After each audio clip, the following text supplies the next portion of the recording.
I was little, it looked like fun. It's no coincidence I've come, and I can die when I'm done. But maybe I'm crazy. Maybe you're crazy. Maybe we're crazy.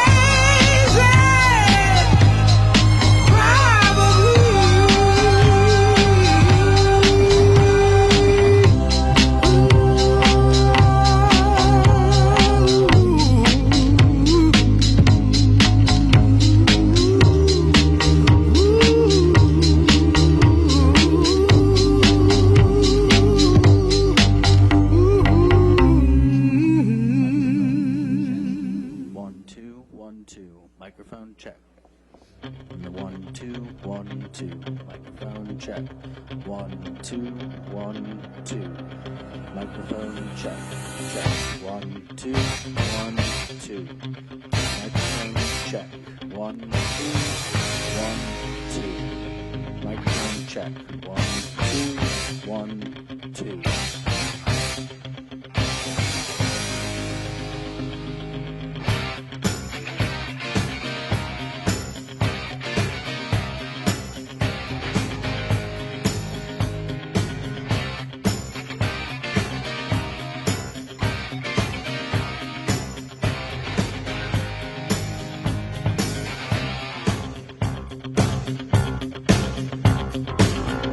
Rising up back on the street.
cruising just as fast as she can now. And she'll have fun, fun, fun till her daddy takes a T-bird away. Fun, fun, fun till her daddy takes a T-bird away. Speed standard 'cause she walks, looks and drives like an ace. You walk like an ace now, you walk like an ace. She makes the Indy 500 look like a Roman chariot race. Like an ace now, you look like an ace. A lot of guys try to catch her, but she leads them on a wild goose chase. You drive like an ace now, you drive like an ace. She'll have fun, fun, fun till her daddy takes a T-bird away. Fun, fun, fun till her daddy takes a T-bird away.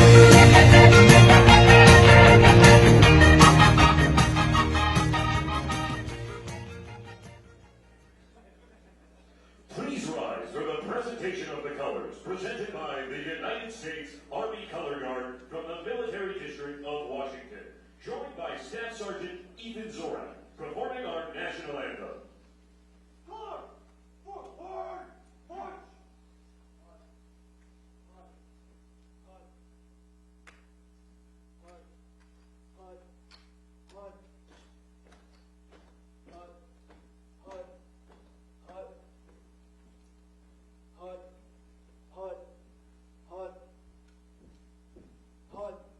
Colors! Halt! Colors! Free! Set! Arms!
It's been 7 hours and 50 days since you took your love away.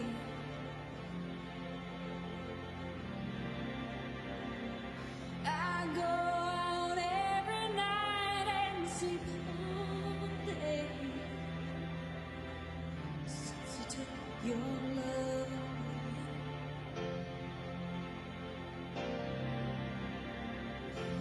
Since you've been gone, I can do whatever I want.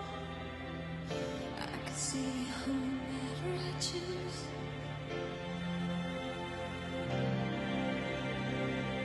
I can eat my dinner in a fancy restaurant, but nothing, I said nothing can take away these blues, 'cause nothing compares to you.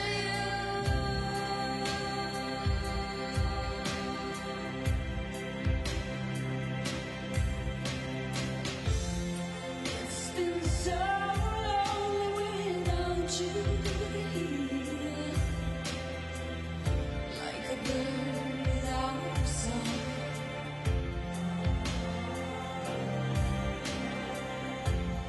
Nothing can stop these lonely tears from falling. Tell me, baby, where did I go wrong? I put my arms around every boy I see. They only remind me of you.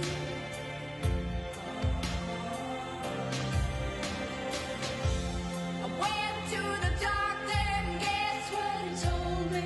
Guess what he told me?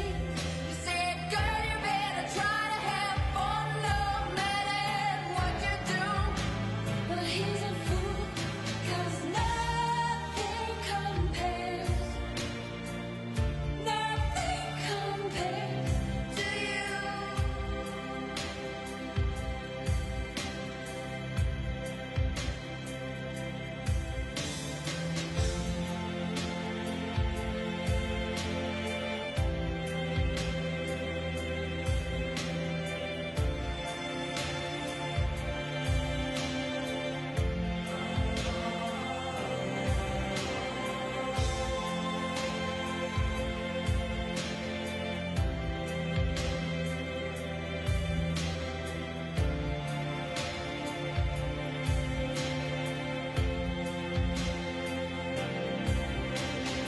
All the flowers that you planted, mama, in the backyard,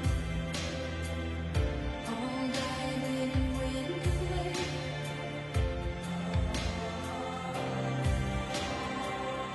I know that living with you, baby, was sometimes hard,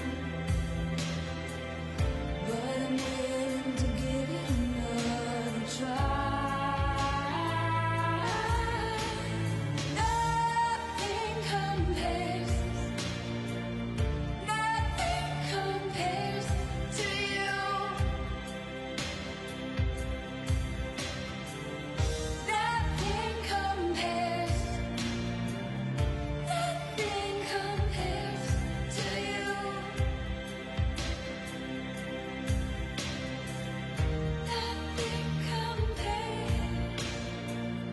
Nothing compares to you.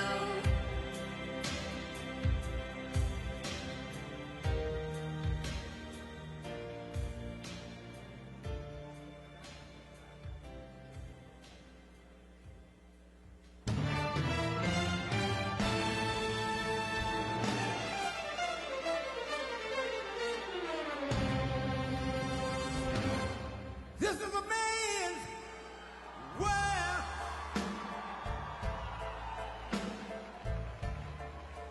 This is a man's world.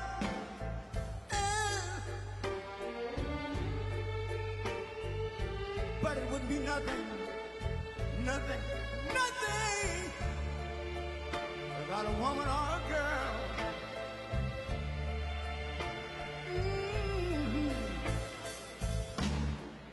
You see, man made the car to take us over the road. Man made the train, carry the heavy load. Man made the electric lights to take us out of the dark. And man made the boat for the water. Like my Bible said, Noah made the ark. This is a man's world. Ow! But it wouldn't be nothing about a woman or a girl.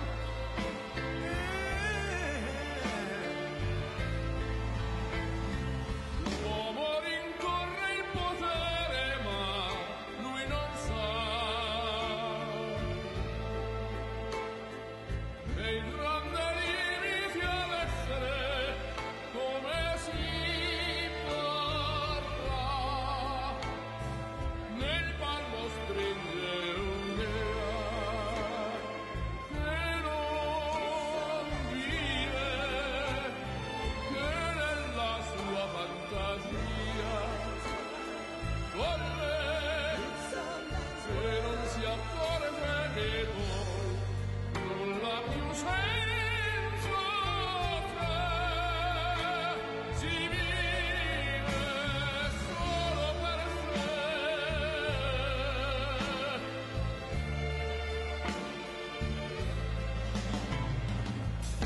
Man thinks about a little bit of baby girls and a baby boy. Man make them happy because man make them toys. But after man made everything he can. Man made lira, pesos, dollars, rubles, buy from every good woman, every man. Ow! This is a man's world. Senza te, But it wouldn't be nothing. solo per sé, solo per sé. He's lost in the wilderness. He's lost. E non si accorge che poi nulla più senza te, si vive solo per sé, solo per sé, solo per sé. This is a man's world.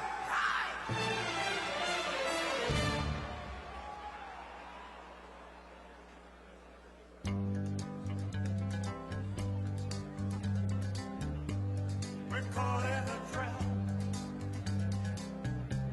I can't walk out because our love is too much, baby. Why can't you see what you're doing to me when you don't believe a word I say?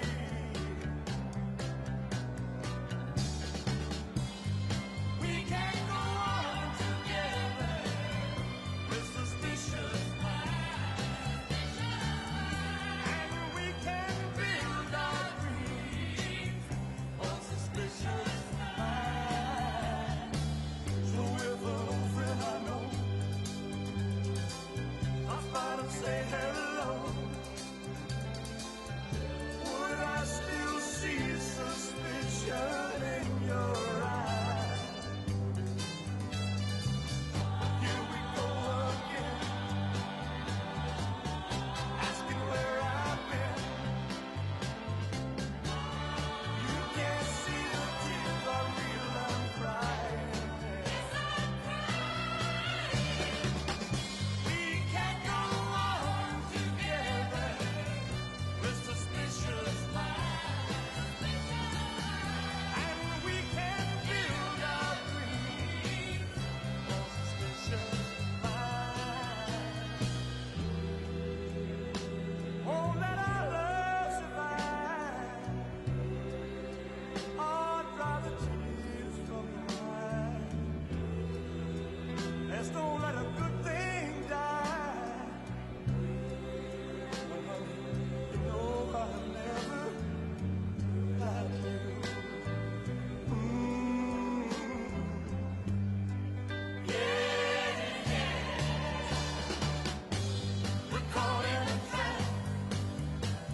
what you're doing to me.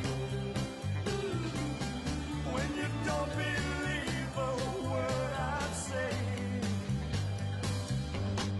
don't you know I'm caught in a trap? I can't walk out because I love you too much, baby. Don't you know I'm caught in a trap?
rise and surrender to your darkest dreams. Purge your thoughts of the life in you before. Close your eyes, let your spirit start to soar.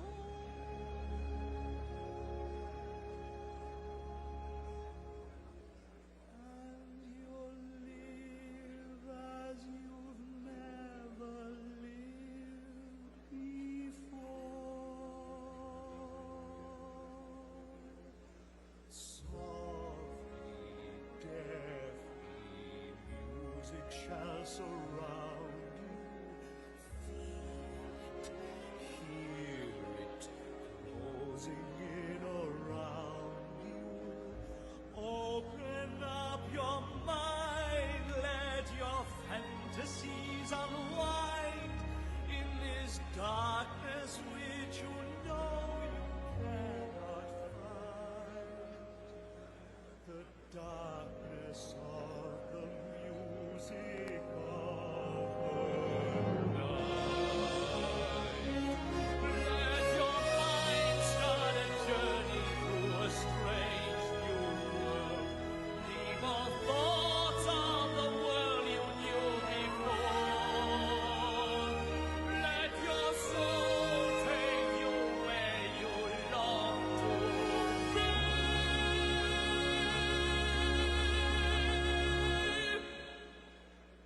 Only then can you belong to me.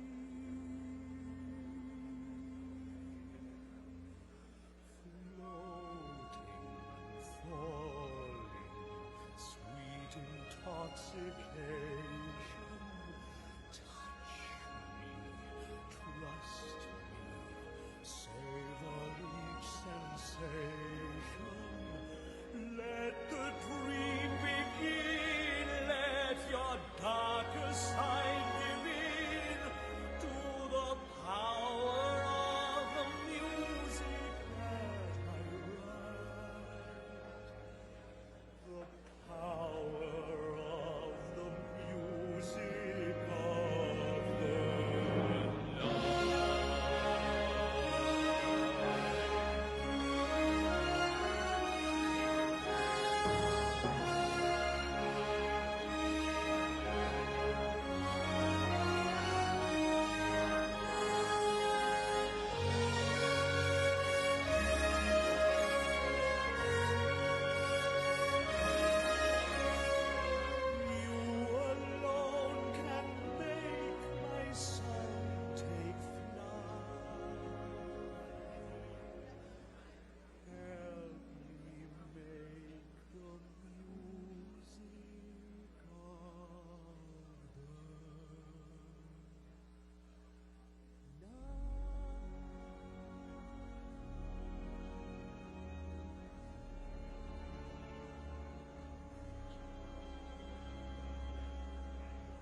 like a statue, becomes part of the machine.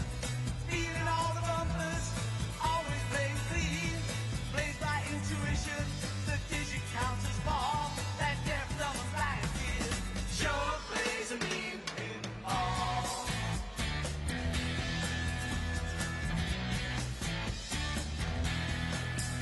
He's a pinball wizard, there has to be a twist. A pinball wizard's got such a submarine. How do you think he does? I don't know. What makes him so good? Ain't got no distractions, can't hear no buttons and bells. Don't see no lights flashing, plays by sense of smell. Always gets a replay, never seen him fall. That deaf, dumb, and blind kid sure plays a mean pinball.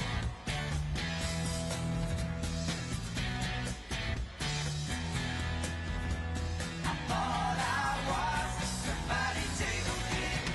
I just handed my pinball crown to the king.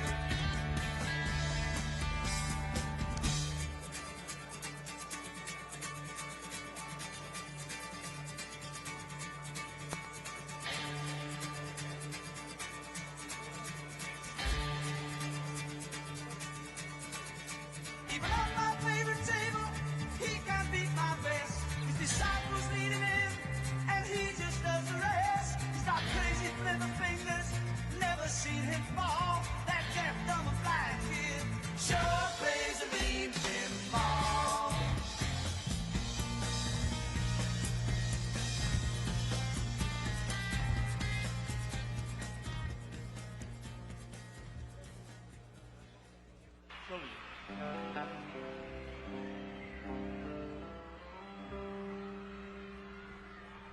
Oh, I wish I was in the land of cotton. Old times there are not forgotten. Look away, look away, look away. Dixieland, sing it, fellas, on your own. Oh, I wish I was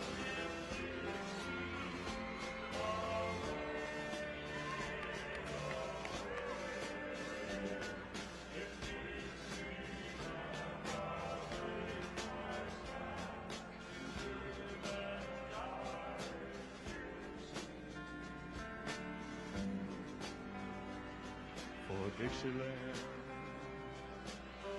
I was born. Early Lord, one frosty morn. Look away,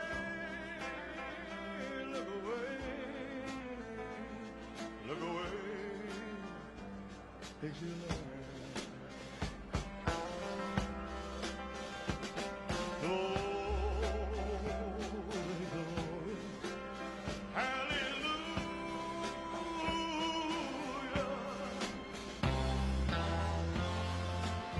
Glory, glory, hallelujah.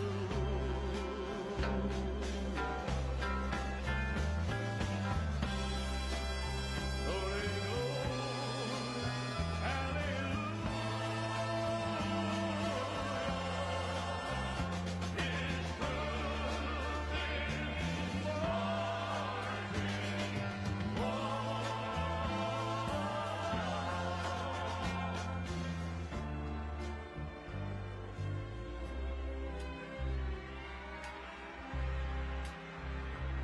It's so hush, little baby, don't you cry.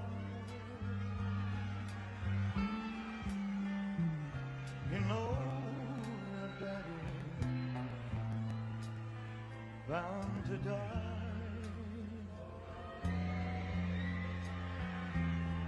but all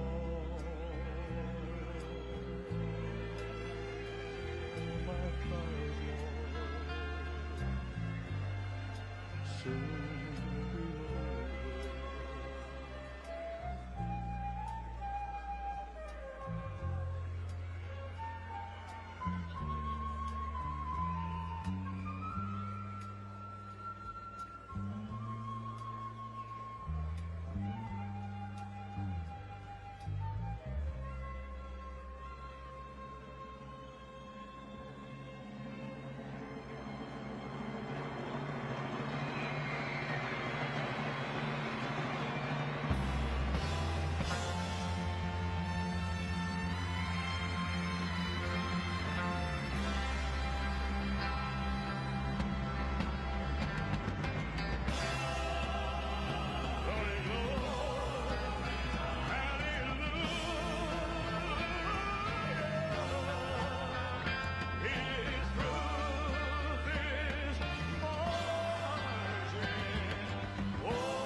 Ladies and gentlemen, welcome to the afternoon program. Please welcome to the stage our distinguished panel.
Now, please welcome to the stage the United States Secretary of War, Pete Hegseth, United States Senator for Pennsylvania, Dave McCormick, and the Honorable Dina Powell McCormick.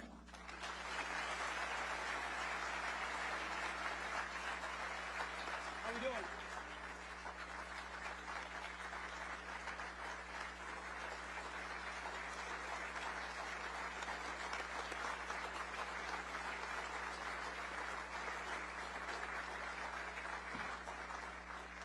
Ladies and gentlemen, the 45th and 47th President of the United States, Donald J. Trump.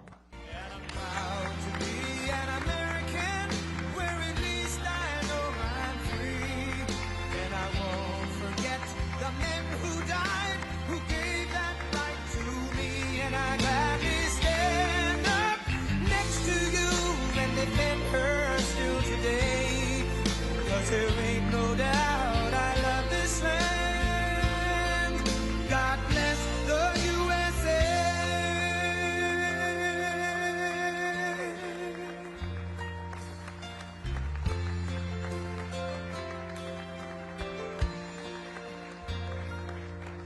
From the lakes of Minnesota to the hills of Tennessee, across the plains of Texas, from sea to shining sea, from Detroit down to Houston and New York to LA, where there's pride in every American heart, and it's time we stand and say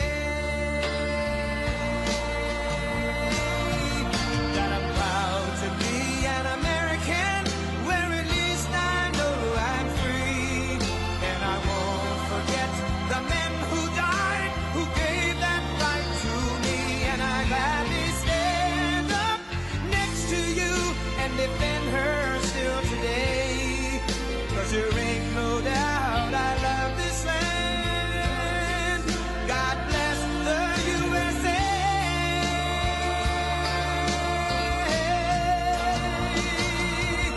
And I'm proud to be an American, where at least I know I'm free, and I won't forget the men who died, who gave that right to me, and I gladly stand up next to you and defend her still today, 'cause there ain't no doubt I love this land. God bless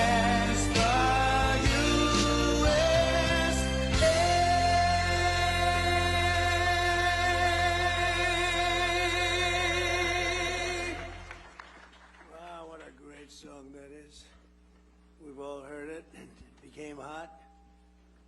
Lee became very wealthy. Lee Greenwood, he's fabulous, and I want to thank him. He's been with us from the beginning. A great guy, great talent. And Pennsylvania, you are really rocking. You got the big ones here. And David, Dina. Now I'm in a world where I'm shaking hands with all celebrity business people mostly, but they're biggest names in business, and they're all spending money in our country, but they're all spending money in Pennsylvania. So I just want to say thank you. But this is a hot place. We would say it's a hot commonwealth. Never call it a state, you're in deep trouble. I've seen people's political careers end over that. Just call it a commonwealth. A lot of people don't remember that. But I think it's great to see what's going on and to see the kind of genius that I'm surrounded by. All of the people that I met backstage, but it's pure genius. I want to thank Senator David McCormick for organizing this extraordinary event, and I came to another one with you about a year ago, and that was a monster, but it wasn't like this one. This is even beyond. I was on energy, and it was very impressive, but this is something crazy what's going on. Outstanding work on behalf of the incredible people of Pennsylvania. You know, he followed me along the campaign trail, and he had a tough race. It was a tough race. A lot of people wouldn't have had the courage to do it. It takes guts to run for office. People don't know that. Only the people that never get there know it. But the fact that you did what you did it once, and you did it really well, but things didn't work out, and you did it a second time against actually a much tougher opponent, and it wasn't even close. So I think he's a great guy. Great, spectacular guy with a great helper, right?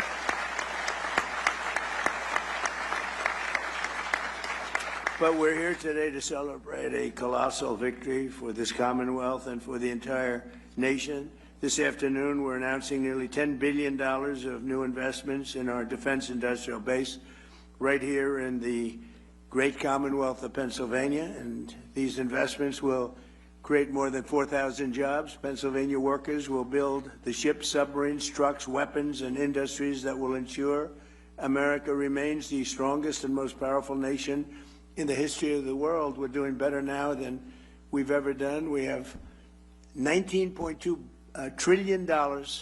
We used to go million, then we went billion, now we're into the trillions, but there's never been anything like it. The country is as hot as it's ever been, and we're doing really well with Iran. The Islamic Republic of Iran is not happy right now. Should have been done 47 years ago. Should have been done at least during the 47-year period. And it wasn't. Other presidents didn't do what was right. They should have done it a long time ago. It would have been much easier. And they want to settle so badly. They don't like what we're doing. And they do want to settle. We'll find out whether or not we settle with them or we just finish it off. But I want to thank Secretary of War Pete Hegseth. He's been amazing. Pete, thank you very much. Great job. He's been really amazing. You know, he used to do interviews. All he wanted to talk about is war. Sir, would you give a pardon to 19 soldiers? Why? Why? Well, they killed a lot of people. They were trained to kill, and that's what they did. And I pardoned a lot of people. But they've all been well behaved, right? Okay, good. Otherwise, it'll be a big story. Trump shouldn't have let him go. But I'm blaming you, Pete, okay?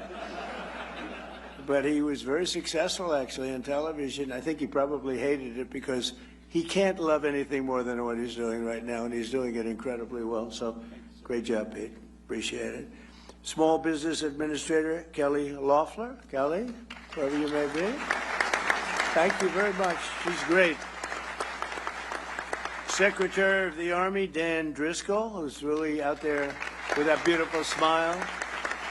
With that beautiful smile, but he's actually a killer. Look at that beautiful, nice face. Everything's so happy. He's a killer. Would you believe it? Those are the best kinds, actually. Commanding General of the Army, Trevor Bredenkamp. Trevor, thank you very much. And a couple of warriors in a different way, but they are great. Scott Perry and John Joyce, congressmen, and they are fantastic, and they've been my friends for a long time. Where are you? You've been my friends for a long time. They're tough cookies, and they want what's right for the country. Thanks as well to your amazing state treasurer, Stacey Garrity, who is running for governor, and I'm telling you, this guy Shapiro is totally overrated. I watched him the other night doing a speech, and he does not have what it takes.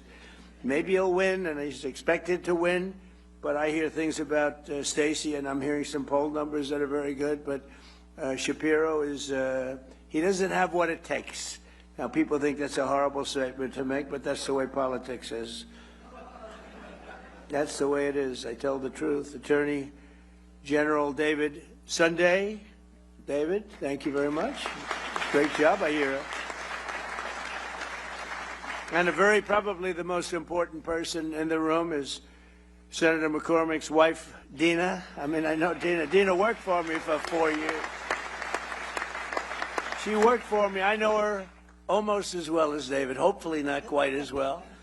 But Dina has been, she's been amazing, and she's gotten a very nice position as the president of Meta, working with a very good guy. So a lot of good people, but one in particular, so good luck, and you're doing a fantastic job. Thank you. She was great. She worked in the administration, first term, and she was fantastic.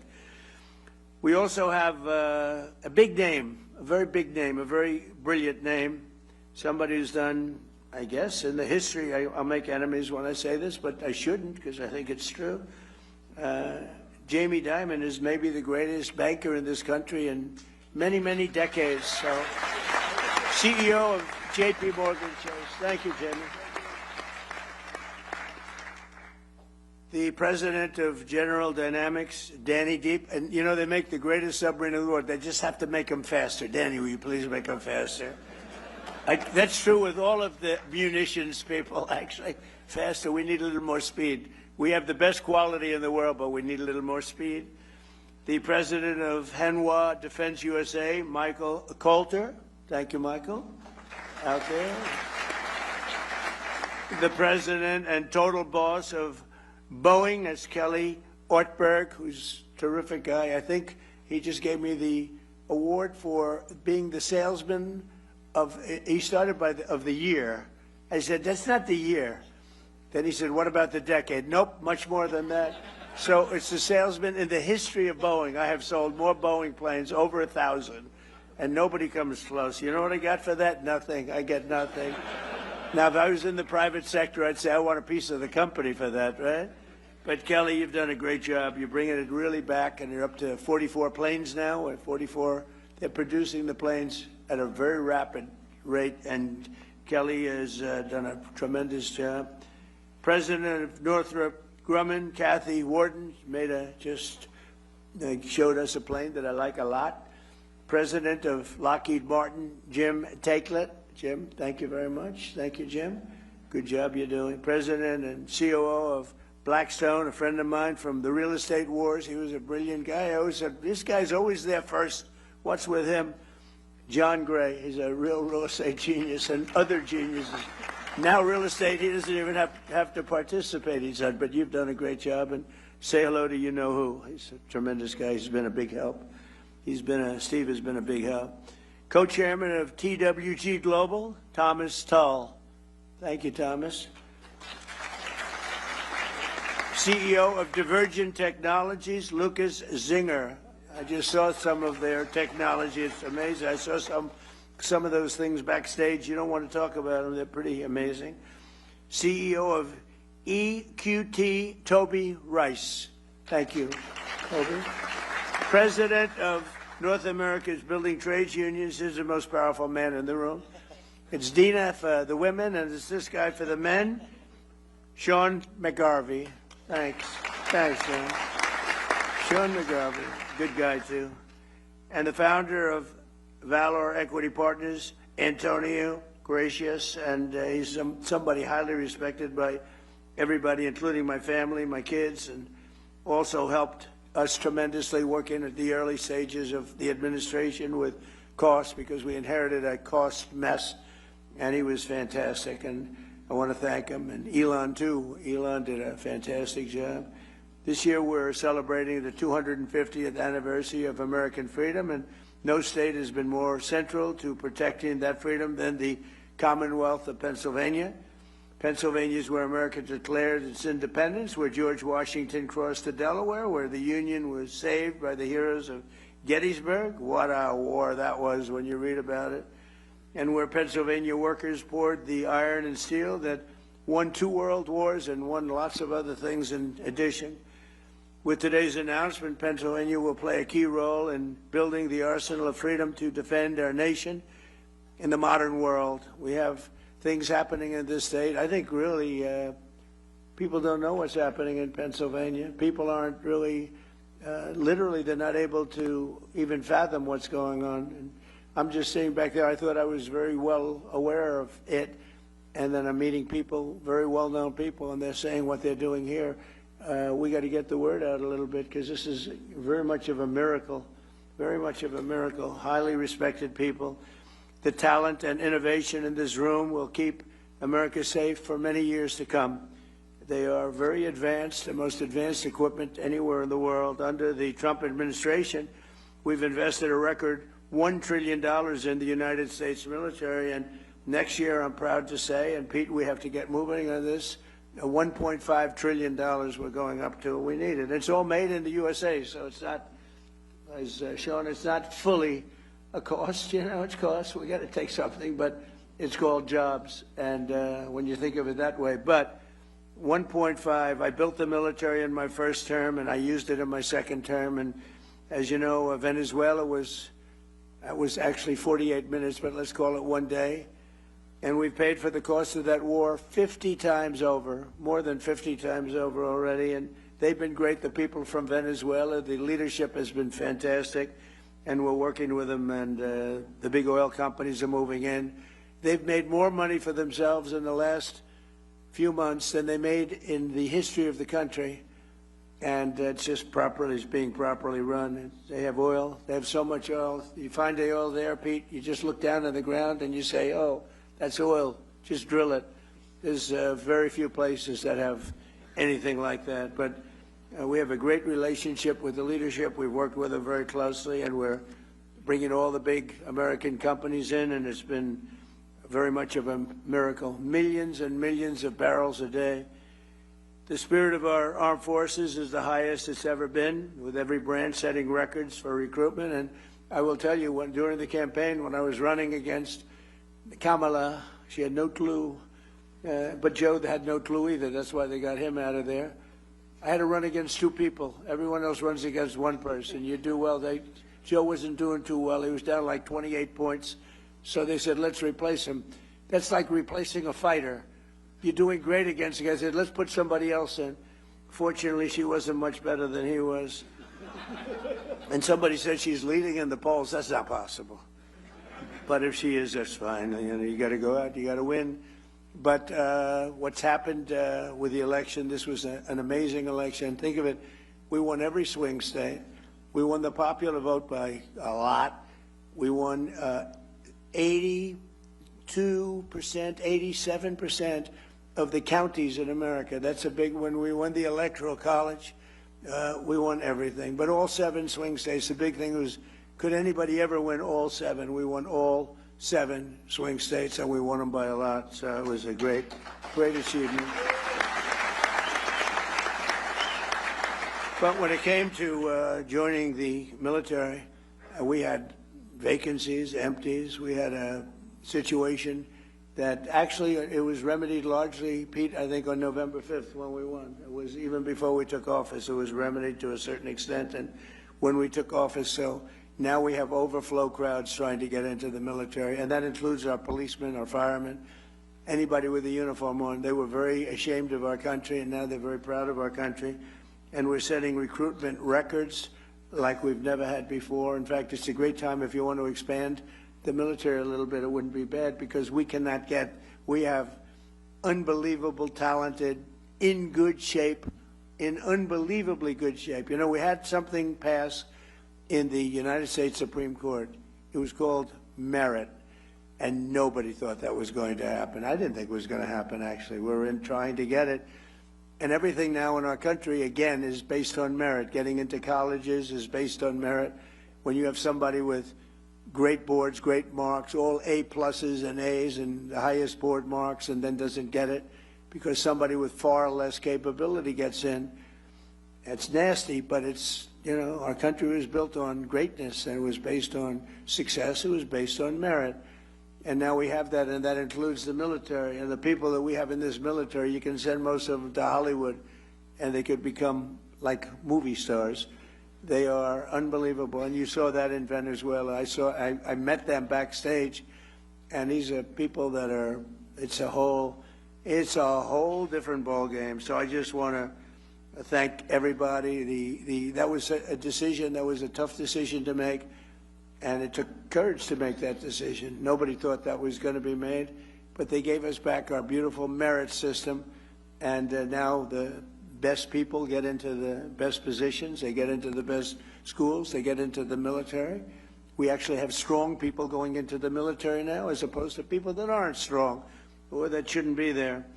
And it's like, I call it central casting. Washington, D.C., we're using the military in there, and our crime rate's down 92%, and it's gone from an unsafe city to one of the safest cities, the capital, one of the safest cities anywhere in the country. Restaurants are booming. The restaurants were all closing. People were afraid to go to a restaurant.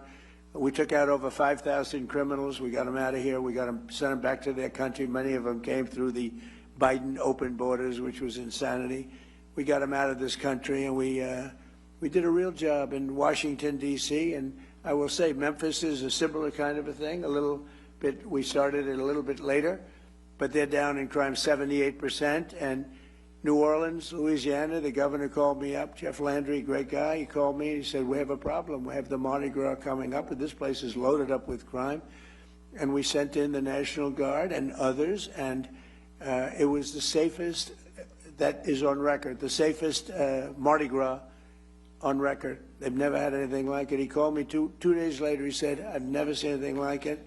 It's a terrible expression. He said nobody was killed. Well, that doesn't sound so good to say, frankly, in one way, but in another way, many people would be killed during Mardi Gras consistently, and now it was the safest they've had, he said, in 67 years, so it's pretty good.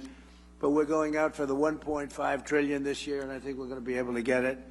And we're going to get it because we have so much money coming in. The tariffs have made this country so rich, and they've made this country so competitive. In order to not pay tariffs, people are coming out and they're leaving Mexico, and they're leaving. In fact, it was just announced that Toyota is leaving Mexico. Toyota is going to build one of the largest plants in the world, car plants in the world, in Texas. But many, many companies, they left us and they went to Mexico, Canada, Japan, Germany. They went all over the place, South Korea. They're all pouring back. The car plants, the AI plants are all coming back. If they don't, they have to pay taxes. The chips, we had this ridiculous CHIPS Act where you give billions of dollars to a company and they didn't even know what the hell to do with it. You give them billions of dollars, they say they're going to build. Nobody knew what to do with it. And of course the standards were so high. If you weren't transgender, as an example, you didn't qualify. So they get the money, they'd hire, they'd look all over for transgender people to run the company. Large portions. They couldn't find them. They weren't into the chip-making business, I guess, right? They had other things on their mind. But this was the Biden fools, those idiots that almost destroyed our country. But we're also reasserting the fundamental truth. To be a strong nation, you must be a manufacturing nation, manufacturing jobs. When you see these plants start to open, so we're building now at a record that we've never even, I don't think any country's ever approached this record. Again, we have $19.2 trillion being invested, and there's never been anything like it. You go back years and years, and it's China had the record with $3 trillion, and we're at $19.2 trillion. There's never been anything like it. These are going to be starting to open in 6 or 7 months. I mean, it's unfair because, you know, whoever the next president is going to be sitting up here someday and say, what a great job I did. What a great job. I did the greatest job, Jamie. He's going to be talking about what a brilliant president he is. And I'll be home and I'll be saying that, son, like, because we did the job. We did the job. And we're clearing every obstacle to building the defense industrial base. And so many people, I was shaking hands backstage, they just came up and they said, we couldn't even function 2 years ago in this country. We couldn't get anything built. We couldn't get approvals. We couldn't do anything. And now we cannot imagine the change. They said 5 or 6 of the people building defense-oriented things, they said, we have no idea how this has happened to this extent. He said, we look forward to going to work. We get our approvals fast. We came up with a concept like on AI and other things that are big. Rather than going to our old, very old and fragile grid, we maintain it, but it's old and not up to date. It was let go by a lot of people that were in my position. They shouldn't have done that. But I came up with the idea to let them build their own power plant. So they're building their own power plant. So, you know, people would complain about the grid, but actually they're giving their excess electricity back into the grid. It's a phenomenal thing. But they're coming up with power. They're doing their own. They're really becoming a utility. They're becoming, actually, in addition to AI, they're also becoming utility. And they're building some of the greatest power plants anyone has ever seen. We don't want wind because it's terrible. Doesn't work. These countries that go to wind, you go to wind, you lose your way, you go out of business. Look at what's happening in the United Kingdom. Wind all over the place. Doesn't work. Too expensive. Everything's made in China. And remember, you have to replace them after 8 or 9 years. You know, it's wonderful if they were there, but you got to replace them all the time because they wear out. The salt water kills them. It's ridiculous. And we have the oil and gas. We have a number of people back there with the nuclear. Nuclear is hot. It's become safe. And we got to keep it safe, but it's become safe. But we have tremendous new things happening. And some of these power plants that are being used for AI and other things that they're building are so far advanced from what you're used to. When you look at Con Edison, you look at the old companies, it's fine. They get the job done. But these are tremendous advancements that nobody would have ever come up with except for this group of seriously brilliant people.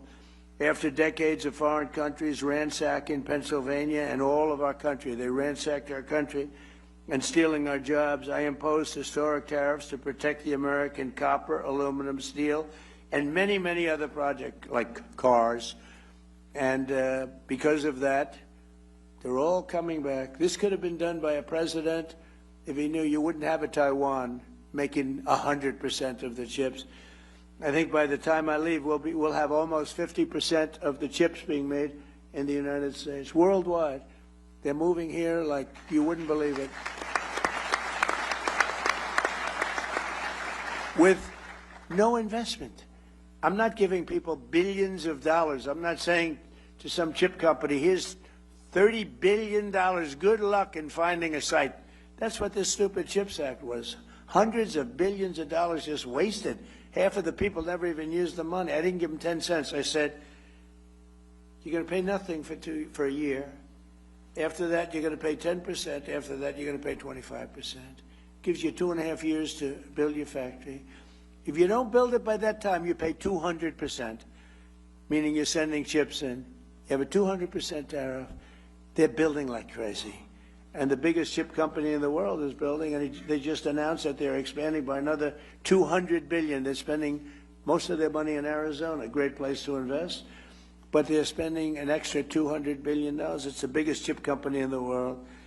But we passed the largest tax cuts in American history. We delivered 100% expensing. That's a big one. That's, I think, we had the greatest economy in the history of our country in my first term. We then got hit with COVID, but even including COVID, we did a great job in COVID. We never got credit for it, but every country was ripped apart by that disaster. We know where it came from. It came from Wuhan, and I said that. But we were all ripped apart, and China got hit very, very hard. It was delayed. They got hit very hard at the end. But it was a terrible thing, but we had the greatest economy in history. And before COVID, nobody had ever seen anything like it. But if you just took those 3 years and look at what we're doing now, we're going to blow them away. I mean, unless some horrible event happens, which is always possible. You know, you always have to at least think about the horrible events. Who would have thought that COVID could have happened? A thing like that could have happened. But we delivered 100% expensing, and that expensing, I think, where you write it off in 1 year. I have friends that bought things that, frankly, they didn't need. I have a friend that never flew in a private plane in his life, and he ended up going out buying a very expensive private plane because of expensing 1 year. And a lot of you're building your plants more importantly than an example like that. You're building your plant and equipment. Jamie can expand his bank right off everything in the first year. And you're doing a nice job. Your building is beautiful, by the way. It's great. You can write that sucker off in 1 year. Can you believe it? How that stands up there, that steel. I want to know that steel contractor. He did a good job. Great job, actually. But we delivered 100%, and I felt it was very important to do so. And it goes for a 10-year period. So it doesn't just, I actually want to make it for 1 year because I figured everybody's going to come. 10 years is too long, but we had a couple of senators that really wanted, including a man named Lindsey Graham, who we love. And Lindsey, we pay you respect because he was some special guy. Lindsey, David, was a big proponent of 10 years instead of 1. In other words, you could use this for 10 years instead of 1. I said, but Lindsey, 10 years is too long. It lets him, it gives him too much time. He said, oh, no, we have to do this. I said, no, go ahead, Lindsey. What the hell do you know about business, Lindsey, right? But he was great. We're going to miss him, right, David? We're going to miss that guy. What a way he was.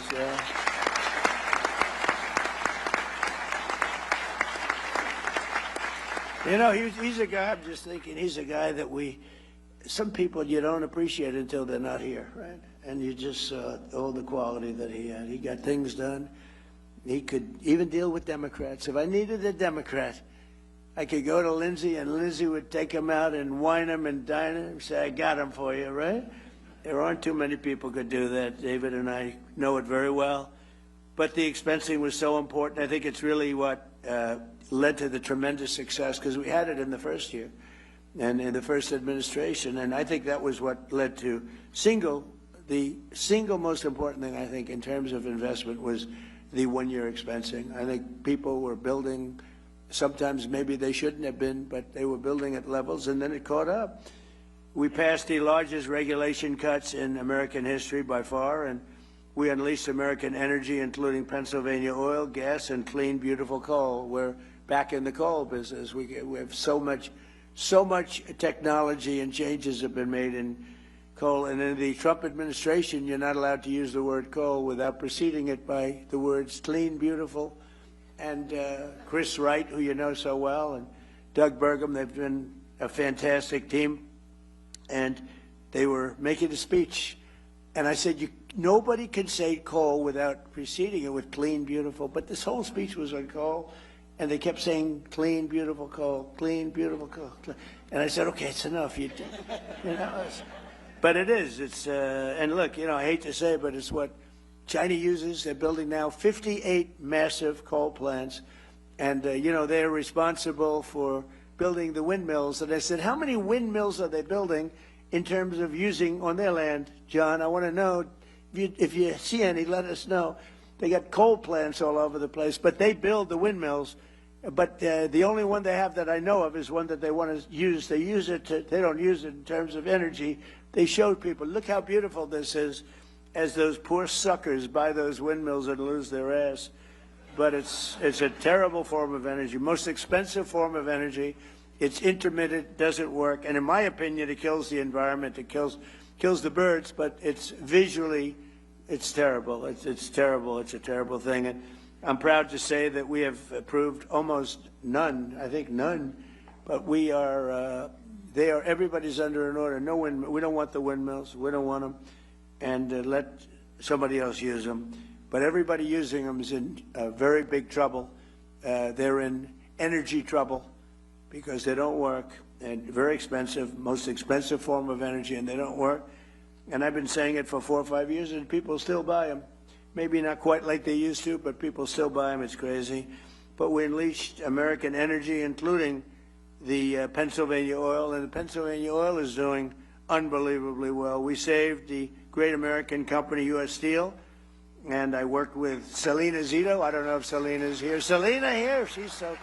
Where's Selena? Where is Selena? I love Selena. Where is she? She's queen of the Rust Belt.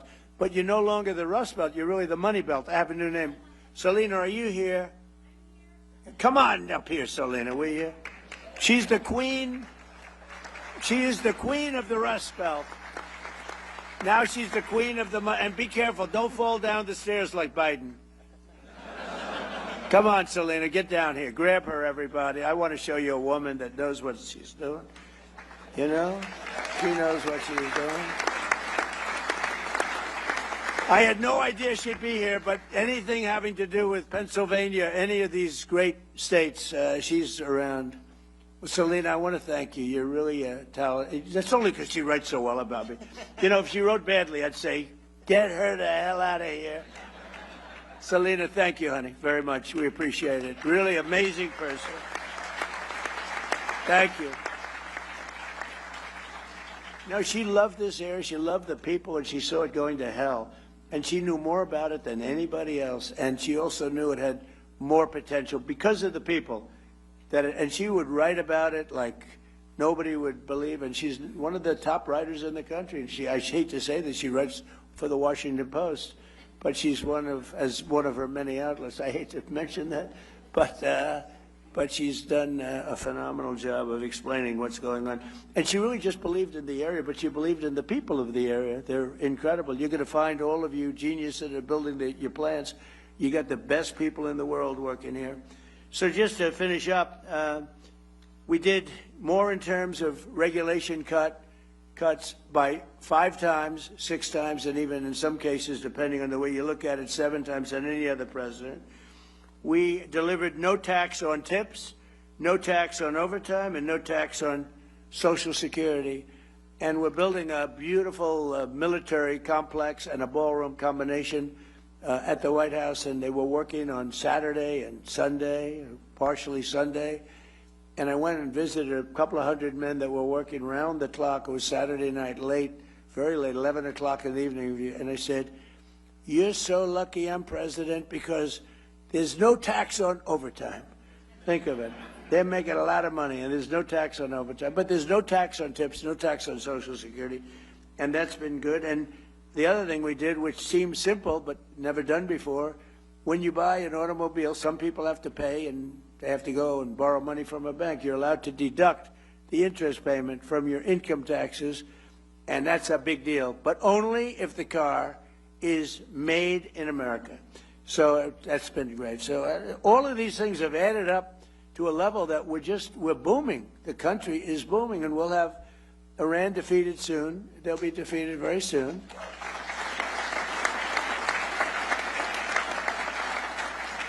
And then I guess it'll be even better. But you know, even during this, it's been amazing. I mean, to think. So I call it a military operation, but call it whatever you want. It's incredible. It's like it hasn't made a dent. A lot of people thought oil would go up to $350 a barrel, and today it's at $79. A couple of days ago, it was at $68. It went up a little bit because I had to take tough action because they did not obey what they're supposed to obey. I mean, they just didn't do it. So we took a little action, but it'll all, when that settles down, I think you're going to have $55 oil, which is all great for what you're doing, maybe less than that. But this year alone, we've added 18,000 new manufacturing jobs, and that number could go up by 10 and 15 times as these factories begin to open, including, remember Obama used to say, you'll never have another manufacturing job in the United States. Can you imagine? And these are the best jobs. These are the highest paying jobs. They're the best jobs. He used to say it all the time. People would say, oh, that's so bad you talk about him that way, but he did a bad job. And he was very bad on Iran because he basically gave them the money. He made what a horrible deal. He went away from Israel and he went to Iran. And that's part of the reason that we're stuck with this whole situation. But including more than 3,000 new manufacturing jobs right here in the Commonwealth, and the number will go up many times that over the next couple of years. And less than 2 years ago, we were a dead country. I say it all the time. King of Saudi Arabia told me, I was with him 2 years ago, he said, you know, it's amazing.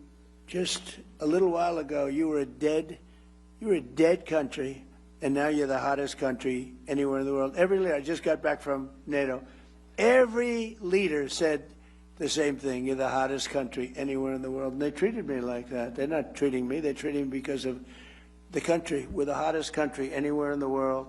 And a year ago, 2 years ago, we were a dead country. It was an embarrassment. So now, with all of that being said, just yesterday it was announced that inflation saw the largest monthly decline in 6 years. Can you imagine that? 6 years. So we inherited the highest inflation in the history of our country, and it was really amazing. You know, we inherited it, and then I had my first news conference the day after I took office, and they said, affordability, affordability. They go, that's a fake word that they use. They caused the affordability problem. It's called high prices. They came up with this word. They're good at coming up with words, but we came up with a good word too. They're Democrats, dumb. You take the B out. Most people don't know that dumb has a B, okay?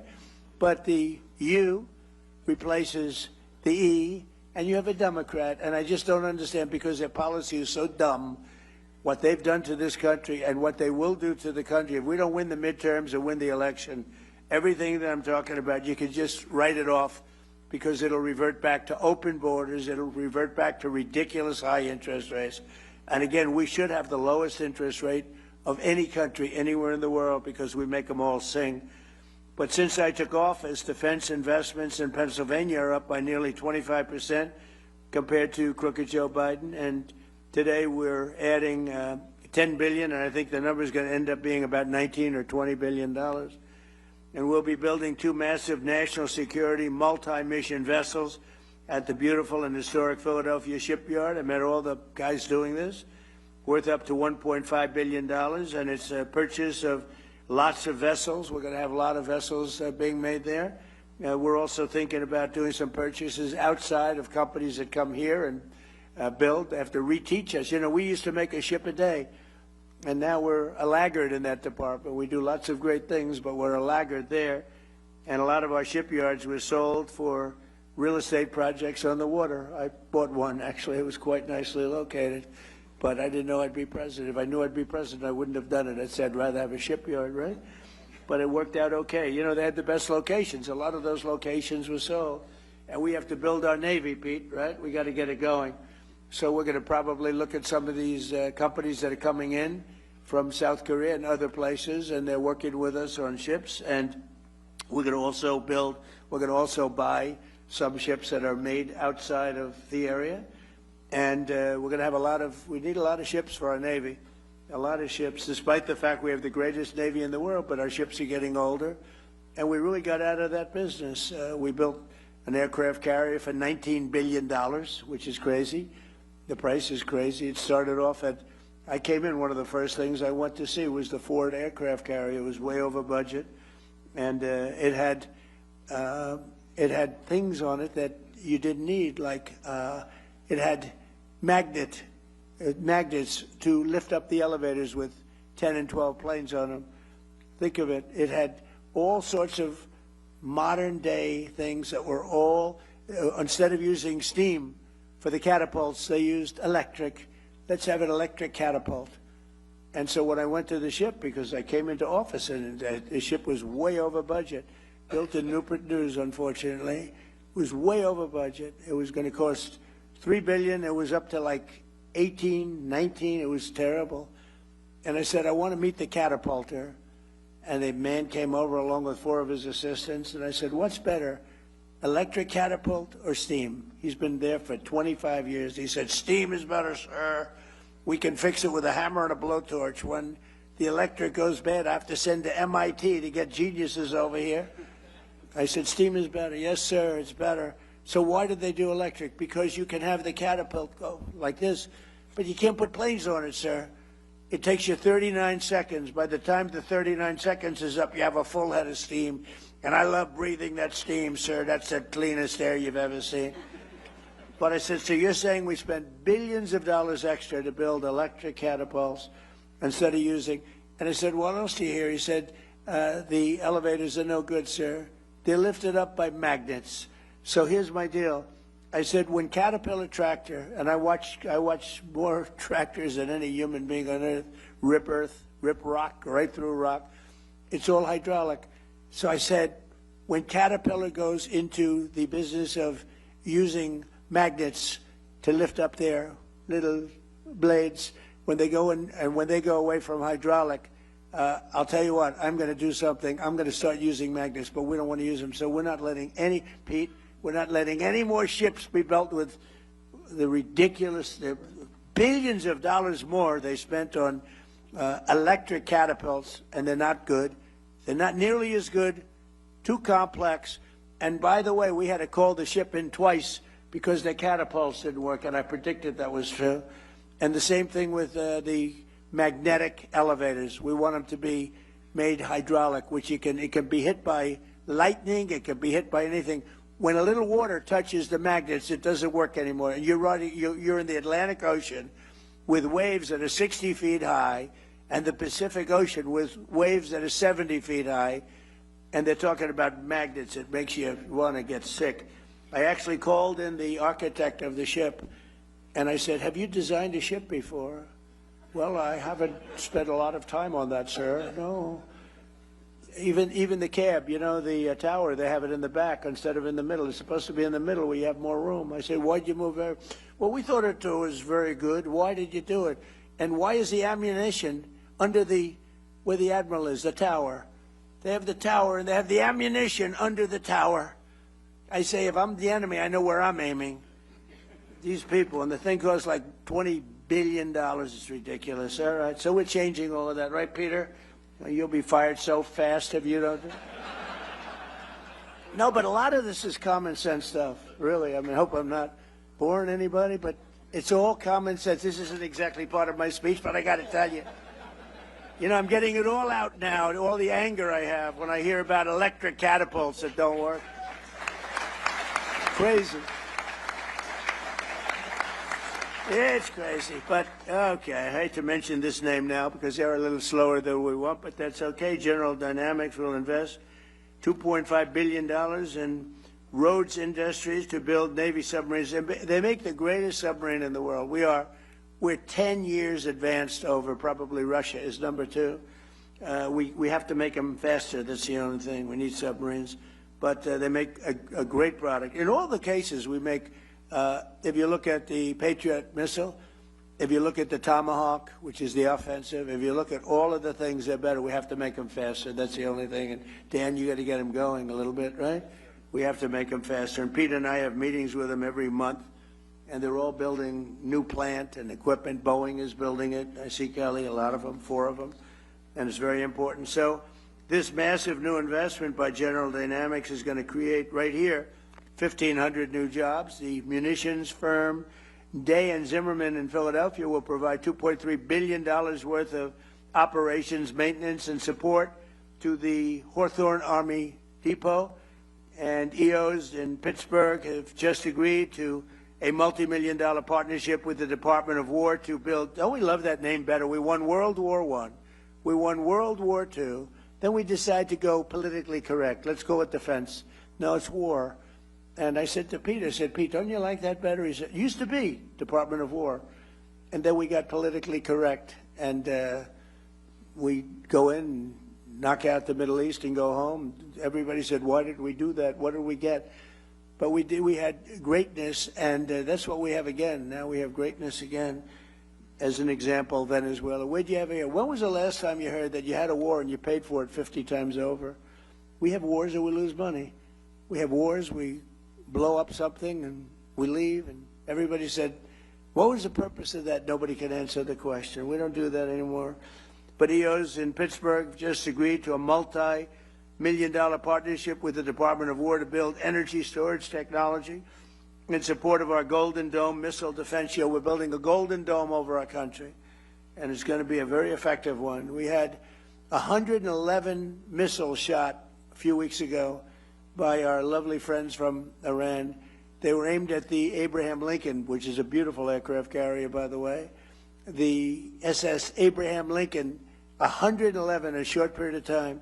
Out of the 111 missiles shot, 111 missiles were knocked into the sea easily. Think of that.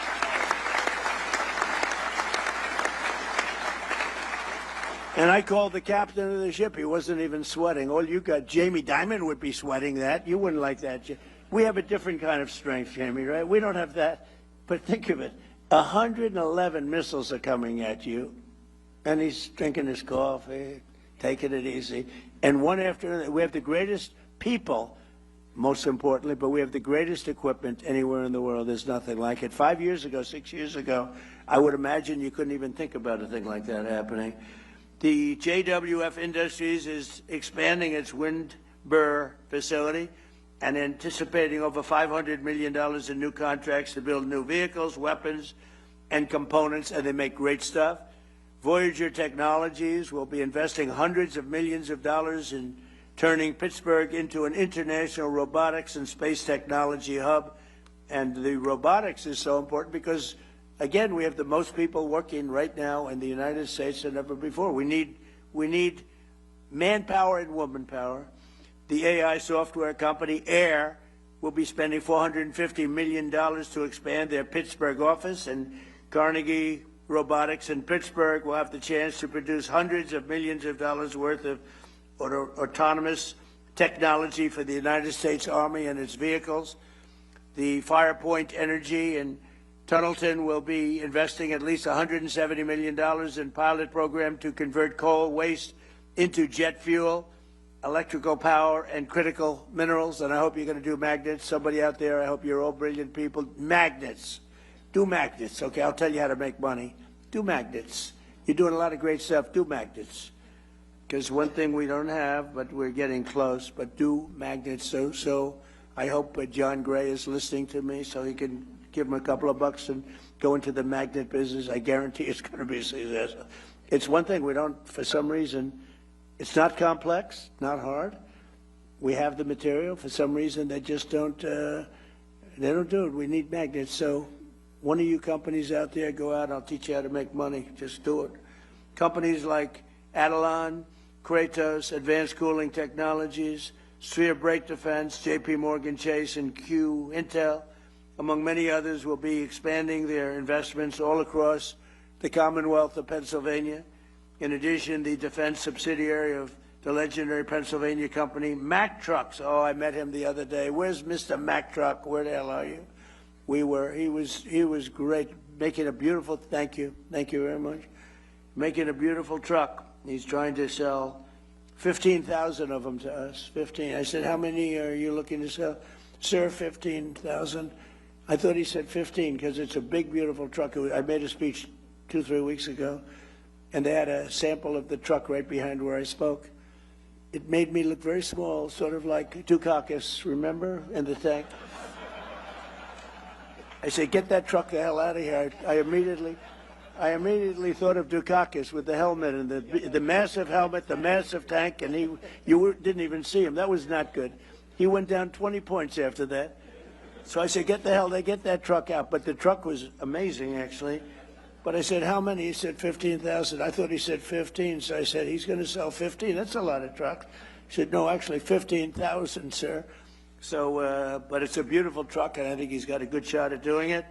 And he'll be building $222 million worth of powerful new vehicles for our military already in a different truck. And Mack Truck is doing really well, and they've been great. And because we're here in Pennsylvania, where State Trooper Michael Farrow was killed just 2 weeks ago by an illegal alien operating a semi-truck on a commercial driver's license, which he should never have had. He was here illegally, came in through Biden. Today I'm making one more important announcement. My administration will soon take historic action to get illegal alien truck drivers who are just killing a lot of people. They can't read signs. Many of them are on drugs or alcohol, and they shouldn't be driving these things. And they came in totally illegally, and we don't want them, but they are driving all over American roadways, and we're going to replace them with proud American veterans who are going to take our veterans, who are going to make them, we're going to teach them a lot about driving trucks, and in many cases they know. We're going to say any American who's driven a heavy truck for our military will automatically be eligible for a commercial driver's license. So we're going to get them taken care of. And the radical left is very much opposed to that, but it doesn't matter what they want because we're the ones that are running it. And just to finish, I want to thank our great Speaker of the House, Mike Johnson. He's fantastic, that man. And the House Budget Chairman, Jody Arrington, for launching an effort to get the Save America Act passed, including voter, I mean, it's so basic, voter photo ID identification, proof of citizenship, and hopefully no corrupt mail-in ballots. We'll have exceptions for the military. We'll have exceptions for disability, for people that are not feeling well, or for people that are on vacation or anything. We're going to make it very easy. But the mail-in ballots, you see what happens in California. The vote still isn't counted. Can you believe it? Which, like, what, 6 weeks? The vote still isn't counted. But the kid really, he was Spencer Pratt. I don't know Spencer Pratt. He came to the White House and saw me. But Spencer Pratt was an automatic lock, and he didn't make it. There was a little thing, Dina. They said, well, Spencer's falling behind a woman that nobody ever heard of. He's falling behind. No, it's very corrupt. And they were going to do that to Steve Hilton, too. And I had the U.S. attorney, did a great job. He started an investigation. They said, Steve Hilton is starting to fall badly behind. And I said, that doesn't mean falling behind. That means cheating is going on. This is 2 weeks after the election. So I got the U.S. attorney involved. And like 20 minutes after they made that statement, they said, Steve Hilton just made the runoff. These are crooked people. These are crooked people. The whole thing is terrible. But along with our incredible farmers and funding for our troops, so we're getting a tremendous amount of funding for our farmers, and we take care of our troops. We got them a great pay raise. But I support those efforts, and we're cheering them on. And the actions that we've announced today will create thousands of new Pennsylvania jobs, and they'll make our entire nation stronger and more prosperous than ever before. We have the strongest nation that we've ever had. We have the most successful nation that we've ever had. We've never had a thing happen. So many people, the biggest people came, the financial people said, well, sir, I've been in business for 35 years. One gentleman, he looked like a young man, but he said 35 years, so he blew it. But he said, I've been in business for 35 years. I've never seen anything like what's happening right now. I'll bet Jamie would say that. I'll bet John would say that. There's never been a period of time like this. So I want to thank, again, Senator McCormick, once again, for this incredible get-together, but really, much more importantly, for the outstanding work that he's doing as a senator. He's an incredible person. And Pennsylvania has never had a greater warrior at the U.S. Senate than Dave McCormick, and it's an honor to be with you all, and we're going to do things that nobody would believe. If you go back 2 years when we were a failing nation, nobody would believe that we could be doing business and we could be even safety. The lowest murder number since 1900. Think of that. The lowest number since 1900, 125 years ago. Nobody would believe we have the lowest crime numbers, despite the fact that millions and millions of people came into our country illegally, and many of them were, they're gone now, but many of them were from prisons, they were drug addicts, they were from mental institutions. We have the lowest crime numbers we've had in decades and the lowest murder number in 125 years. So it's really been amazing. And David, I'll give it to you. I'll turn it out, but it's just an honor. I'm with so many people that I respect so much. I don't know all of you. I know many of you through reputation, through reading, but you're an amazing group of people, and you really are making our country great. Thank you very much. Thank you, Mr. President.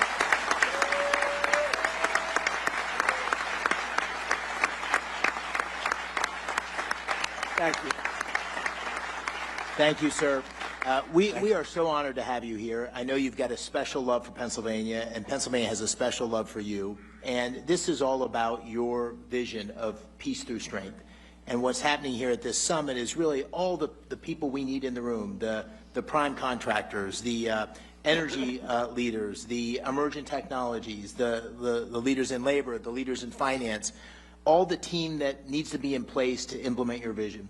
So if it's all right with you, what I'd like to do is turn to the Secretary of War, let him make some remarks, and then draw in some of the business leaders we have here. And I'll say the one little story is when I was on the campaign trail with the president, one time I walked off the stage and he said, you know what I like about you? He said, you don't talk too much. He said, you don't go on and on. There was somebody else there, I won't say who it was, he goes, going on and on. He goes, keep it short. And so we'll all keep it short. Thank you, Mr. President.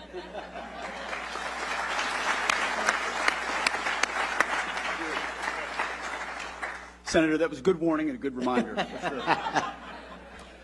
Mr. President, it is true to say that there has never been a moment like this or a stage like this where innovators, prime contractors, private equity, titans of industry, labor leaders, defense leaders have come together for this type of moment. There's never been a moment like this where the aperture has opened up inside the Department of Defense for defense and the second word, innovation.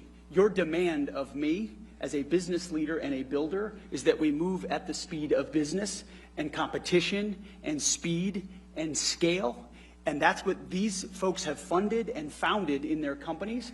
But our bureaucracy was built to keep most of you out. And we've been waging a war of attrition against the Pentagon bureaucracy to open up the aperture and make sure competition and speed and innovation and commercial options have a seat at the table. Not just great prime contractors who've been there for a long time, but many of our great companies that make many of our best systems started to look a lot more like the government than they looked like business.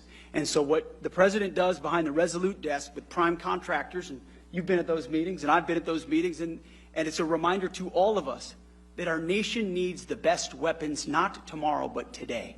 And we need these companies not just adding an extra shift to the factory, but investing in another plant and another plant and another manufacturing line, which is what's happening here in Pennsylvania and all around the country. So when you talk about the arsenal of freedom, this is only something that a builder-in-chief could unleash, and you're doing it, sir, on American manufacturing and our industrial base across the country in energy.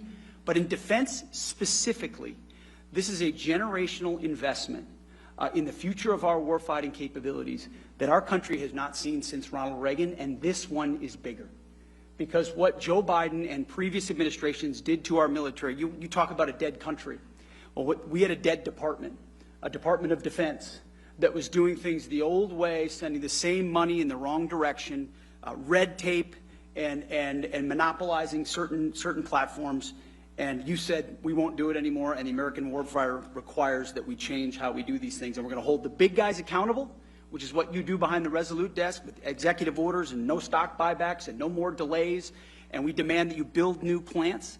And then we're also going to make sure the new runners, the fast runners, the young guys, the companies, the tech companies, our best innovators have the ability to get into the Defense Department. You shouldn't have to sue your way in to the Department of War, which is what companies in the past have had to do in order to compete. I hope these companies can attest the fact that because of President Trump's leadership, we have an entirely different department.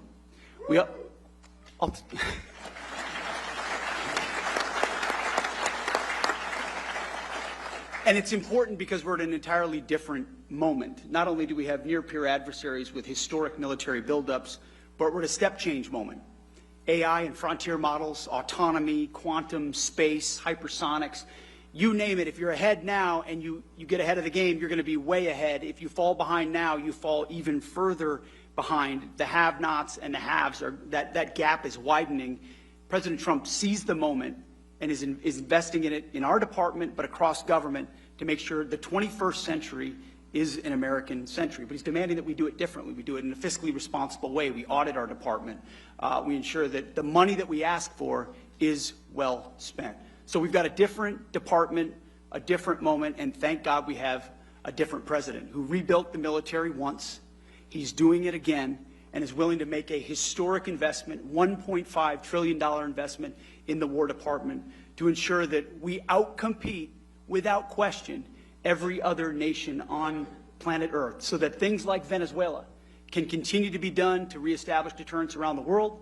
But that next midnight hammer that's required 10, 20 years down the road is because of the F-47 and the B-21 and the autonomy and the carriers that this president will build because of this historic investment. The Golden Dome that protects our country, the AI that allows us to target faster.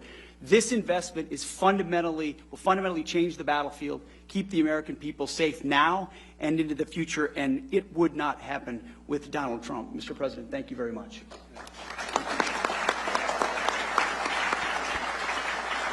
Thank you, Mr. Secretary. Thanks for everything you're doing.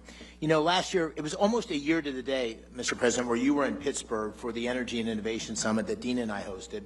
And one of the biggest announcements on that day was John Gray, from Blackstone, a $25 billion announcement. And so I thought we might start with a year later. Here's where we are. And I think what you're hearing from the business leaders in this room, the people in Pennsylvania, is the amount of investment and the level of activity is on fire. And John's a perfect example of that. So, John, if you could just give us a quick update. Sure. It's great to be here in Pennsylvania.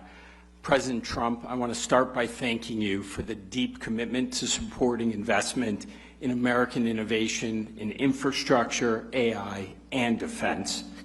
Senator McCormick, I want to commend you once again, and Dina, for hosting a summit here in Pennsylvania focused on the vital national imperatives. We were together a year ago in Pittsburgh. We announced that $25 billion in digital and energy infrastructure. We said we'd do it over a decade. Since then, we've acquired multiple data center sites. We've made enormous progress in our joint venture with local utility PPL, and we're proud to report that we're on track to invest over $40 billion and do it in 5 years.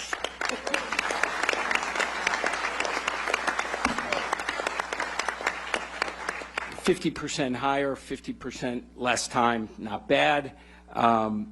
These investments will create nearly 20,000 good-paying construction and permanent jobs, deliver meaningful benefits to communities, and help ensure that America stays at the forefront of the AI race. This would not have happened without the conference that you and the President hosted last year. We also got tremendous support from the governor in terms of infrastructure development. Everybody loves to complain that things are not working in the United States. Well, in Pennsylvania, they're working the way the founders intended 250 years ago. So congratulations to all of you. I would also just say last year, we talked about building critical infrastructure to power the innovation economy. Today, we're talking about applying that innovation to our most important priority, protecting our national security. At Blackstone, we're incredibly proud to be all in on both of these objectives. Technology is, as the Secretary noted, fundamentally reshaping the national defense. It's going to require enormous amounts of private capital, not only to invest in the new innovation, but also to scale up production in a capacity-constrained world. And Blackstone is ready to help in a very big way. We've already invested $20 billion in defense and aerospace in the last 5 years. We expect the scale and pace of that investment to increase meaningfully from here. We see national security as a compelling place to deploy capital on behalf of our investors that also supports a core American interest. So thank you, President Trump, Senator McCormick. It is an honor to be here today. Thank you, John. You know, sir, you noted this, but one of the strongest voices in corporate America, someone who has spoken out in very similar terms as you have about peace through strength and about the need for America's military and economy to be strong, is Jamie. And Jamie's really taken this on. He's written extensively about it and made this a priority for J.P. Morgan in terms of national defense and resilience. So, Jamie, I wanted to just call on you and ask you to describe why you think this is such a priority and how the things we're doing here and the President's agenda is supporting that. So thank you. Mr. President, Mr. Secretary, Senator, there's nothing more important for our country, and in fact, don't think it's an exaggeration to say for the whole free and democratic world, that America maintain the preeminent military supported directly by the preeminent economy of the world. It's none too soon. We got behind, but God knows this is now, you guys have ignited the American dream, and you've ignited security and resiliency. You've reignited that arsenal of democracy that we have in this country, and it's just critical. There's a microcosm in Philadelphia, obviously in Pennsylvania, Philadelphia. I was at the Philadelphia Navy Yard this morning. There's only a small piece of what we're doing and a small piece of what a lot of other people here are doing. That Navy Yard actually built ships in the Revolutionary War, ships in World War I, ships in World War II. It was closed down at one point, but the local government and the federal government have reopened it up. You now have ships that are going to be built there by Hanwha, a Korean company, and Rhodes Industries. They're both adding 400 or 500 jobs. People should remember when they add those jobs, there are another 5,000 jobs to be added to support it. A lot of small vendors, contractors, et cetera. And we're also helping, very importantly, to ignite that American dream part, is to get the kids, whether older or younger, whatever their backgrounds were, trained. And there's a school there, partially by Hanwha and partially by the government, to train welders. These welders get paid while they're in an apprenticeship. They get health care while they're in an apprenticeship. When they graduate, I think after 16 weeks or something like that, they make $80,000 a year. That is the American dream. They go on and buy a house, get married, have a family, etc. And this is one small effort, and that's one microcosm. We need to do this around the nation, in fact, to help some of the other nations around the world, friends and allies, do the best they can to rebuild some of their militaries. So my hats are off. I applaud everyone in this room who's helping this effort. There's nothing more important to leave this world safe for our children. Mr. President, thank you. Thank you. Thanks, Jamie. I know you know Jim Takelett well from Lockheed. A small fun fact, so when Lieutenant McCormick got on the plane to deploy for the Gulf War, Captain Takelett was the pilot of the plane out of Pope Air Force Base in North Carolina. And so we've known each other, I guess we got to know each other over the last decade or so. But Jim and all the major primes have big operations in Pennsylvania. And Jim, I think you have an announcement even today that I was unaware of until earlier today, which is great news. So please give us a quick update on what you're doing in PA. Definitely, Senator. Remember that thing he said to me about short. First of all, Mr. President, thank you for inspiring all of us to get together at an event like this. Secretary Hegseth, really appreciate your driving the acquisition transformation that is very much needed, as you just described. And Senator, this is an amazing gathering. For organizing it, you and Dina, really, we all owe you our thanks, so I appreciate doing that. So I was born and raised on the north side of Pittsburgh. My dad was a Boilermaker. And if I could have welded a straight bead and passed his test, Sean, I'd probably be in Boilermakers Local 154 in Pittsburgh right now. But it worked out that I'm here today with you. And people like my dad from Pennsylvania, the workers that we have in this state are why we have 5,000 employees here already. And what we're going to announce today is in our Archbald, Pennsylvania plant, where we make missile components for air defense missiles, sir. We're going to add another 700 jobs. We're going to double the size of the plant, invest $60 million, and add 160,000 square feet to that plant, doubling its size.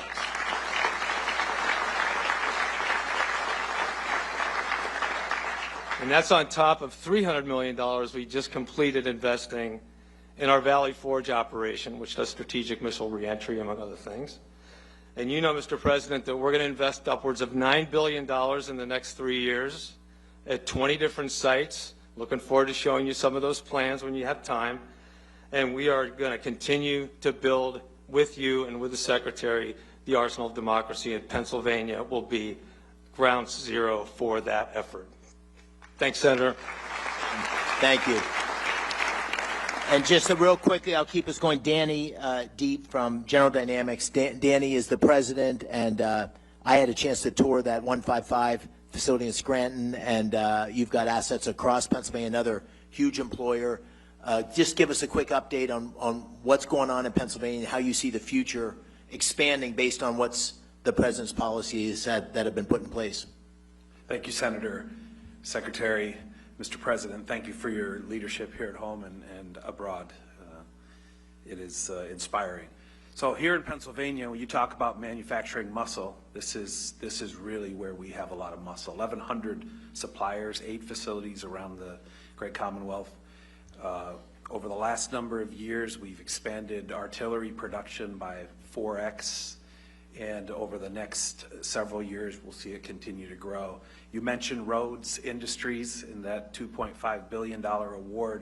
Let me give you a little bit on Rhodes Industries because it's a great story. This is a multi-generation company with family ownership, and they keep their promises. And now they have 10 years to look forward and add resources. Their workforce will increase by 5x.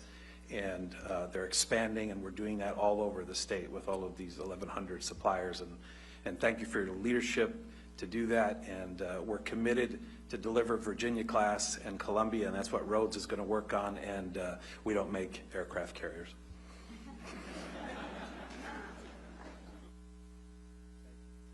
Thank you, Danny. You know, your administration has been very active. The Secretary of the Navy, your Transportation Secretary in the Philadelphia shipyard. What is happening there is magical, and we have Michael Coulter here as the CEO of that U.S. operation, but it is with Hanwha's oversight and leadership, we are bringing next generation shipbuilding back to the United States, and it's incredibly exciting. Maybe just give us a quick update on that, Michael. Thank you, Senator. President Trump, I want to start by saying thank you to you and your administration for your leadership on revitalizing the defense industrial base and in revitalizing shipbuilding in the United States. Mr. Secretary, I've been in aerospace and defense industry for decades. This is the most business-friendly, industry-friendly administration we have ever seen. The access, the dialogue between the Pentagon and all of my colleagues in industry is like nothing we've ever seen. We greatly appreciate it. Because of that access, the President's leadership, and the demand signal, Mr. President, that you have sent on defense budget, we now have an environment that Senator McCormick has been able to pull together here where we have defense industry leaning forward, we have private sector, private capital leaning forward. Mr. President, your leadership has led to all of that. We're very grateful for the opportunity to build the radar ships that you announced today. They will be a central part of the defending the homeland from the missile threats that you have also made a priority. As you mentioned, sir, our shipyard in Korea puts out about one ship a week. We have a plan to bring that capability to Philadelphia. You know this better than anybody, Mr. President, but ships win battles, shipyards win wars. And we are going to recreate what has been great in Philadelphia. Philadelphia, home to the nation, home to the Navy, home to naval shipbuilding with the first frigate. It is going to be the home to make American shipbuilding great again, and we're very glad to be part of that, sir. Thank you. Thank you, Michael. And was I right? One ship a year 2 years ago, and the goal was to get to 20 ships a year? Yes, sir. Think of it, 1 ship a year to 20 ships a year. That's the path that's happening because of the policies, the emphasis on shipbuilding. We're still not where we need to be, but a huge, huge step forward. You know, this whole summit also, Mr. President, we have the defense primes here, but we have a lot of emergent technologies. There's 130 booths up here, Pennsylvania companies, AI, drones. It's incredible what we're seeing. And there's all sorts of capital coming into these emergent technologies in the defense tech space. And we have at the table here 2 of the really most successful investors in defense tech. So I'd like to ask them both to comment on that, because our future, as the Secretary said, is not just doubling down on the existing primes, although they play an incredibly important role. It's bringing in new entrants and new technologies and disruptors. And that's what we need for the future. So Antonio Gracias, who you know well, has been extremely successful in this space. Maybe you could give us a thought, Antonio, and then I'll turn to Thomas Toll. Thank you, Dave. I appreciate it very much, and thank you, Dave, for inviting me. Mr. President, it's been extraordinary. You know, I've been working in manufacturing defense tech actually since the mid-90s, and there's never been an environment like this. You're right, Secretary Hegseth, never. We have 5 companies here today, Anduril, Saronic, Hadrian, General Matter. We are literally seeing an environment and change at the DOW that is allowing these companies to accelerate and unleashing American entrepreneurship in the defense area. It's truly extraordinary, and I want to thank you. We needed it as a country for reindustrialization. We also need to defend ourselves. I think about my own children. If they're fighting a war, what they want to have, that's how we decide to invest in. And clearly, we want this technology. Thank you. We're very grateful. Thank you. Thank you, Antonio. Thomas? I live here in Pennsylvania, and the atmosphere that you've created, sir, under your leadership, Secretary Hegseth, Senator McCormick, we've invested billions of dollars in defense tech because we know that we need it. We know that we have to, we live in a dangerous world, and we have to defend that, and we have to be leaders. We've invested in companies like Gecko Robotics here in Pittsburgh, and without the change that you're causing, these things aren't possible. So I just want to say thank you very much, and it's going to make a massive difference for the next 20 years.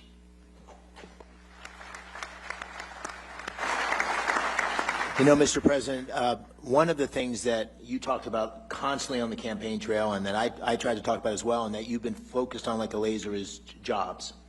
And what's happening here in Pennsylvania is that If you go to talk to any manufacturer or any job site, they can't get the skilled workers they need because there's so much new investment and activity going in. So we need to take advantage of this moment and build the workforce. In Pennsylvania, we have an incredibly skilled workforce.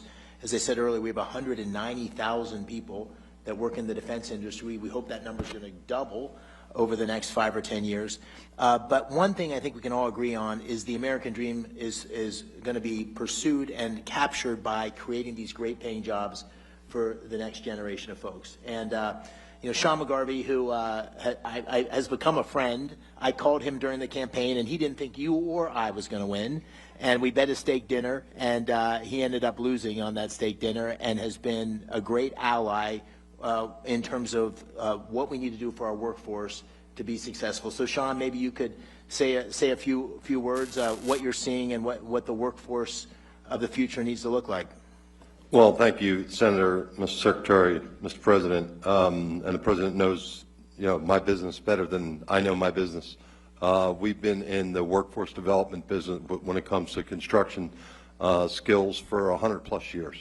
We have 1,600 training centers across the United States. We spend $3 billion of our own money every year. We don't need any money from anybody in the audience, anybody on the podium, the federal government. We got our own. We have 21,000 instructors. We have 300,000 plus people in our programs right now, registered apprenticeship, and we can ramp that up to 1 million. So we can meet the needs of this industry and the other industries, the tech industry, the power generation industry. But what we need is deals, and we need deals way further up the pipeline when other decisions are being made. Our members, you know, have historically been just great patriots in this country, whether it was World War I, World War II, entering the Seabees to build the airstrips and the bases across the world, the Manhattan Project, building Oak Ridge, Savannah River, you name it, and still working in those facilities today, all the way up to COVID, when we had to keep hospitals open, build temporary morgues. It was the members of the building trades that stepped up and did it. So we believe that highly skilled craft workers are a national security issue, and we are prepared to meet any needs necessary right here in Pennsylvania for Senator McCormick or for anybody across this country, and we appreciate the opportunity to do so for our country, Mr. President. Thank you. Thank you, Sean. Thanks for the great support for everything you've done on our workforce. Mr. President, I think I might ask the Secretary, Dan Driscoll, to make a few remarks and maybe close on that. I just want to say this has been an extraordinary event in the Army and the Army War College, which you're here, the 4th president in America's history to visit here since the Revolutionary War, the Carlisle Arsenal, the Army War College, and the Army's been extraordinary. So, Mr. Secretary, first of all, thank you to General Breitenkamp and everybody that made this possible. But maybe give you a word, and I'll close and then turn to the President. Mr. President, Secretary of War Hegseth, your leadership, what it's fundamentally done for the people in my life every day, the American soldier, is you have unleashed them to do what they joined the Army to do, to be ready to fight and win our nation's wars. And we had gotten in their way for the last 30 and 40 years. We had not let all of these entrepreneurs come get in the mud with them and help them change what they could use to fight. And it is because of you, Secretary, and you, Mr. President, that all of the regulatory nonsense has been knocked out of the way. And I think if you talk to any of the soldiers, sir, on your way to the helicopter, what they will tell you is the last 18 months have looked nothing like most of their careers. And that is because all of you on this stage and everyone out in the audience. So thank you so much for being here.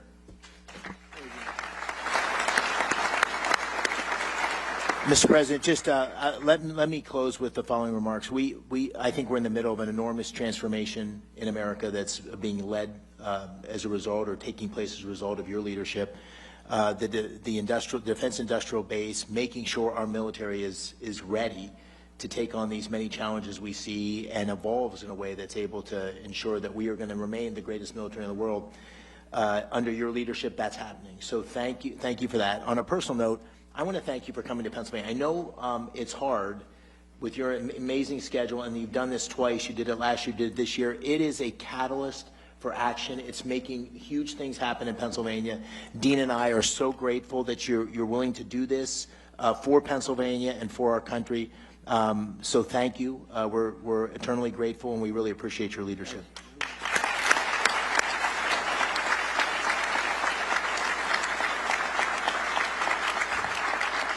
Sir, would you like the final word? Well, I just want to say thank you all very much. This is an honor that I won't forget, and I appreciate your saying I've been here twice, which is pretty much max out once a year, but I'll be here again next year for you. Thank you. Thank you. All very much. Ladies and gentlemen, the 45th and 47th President of the United States. Thank you.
They have ever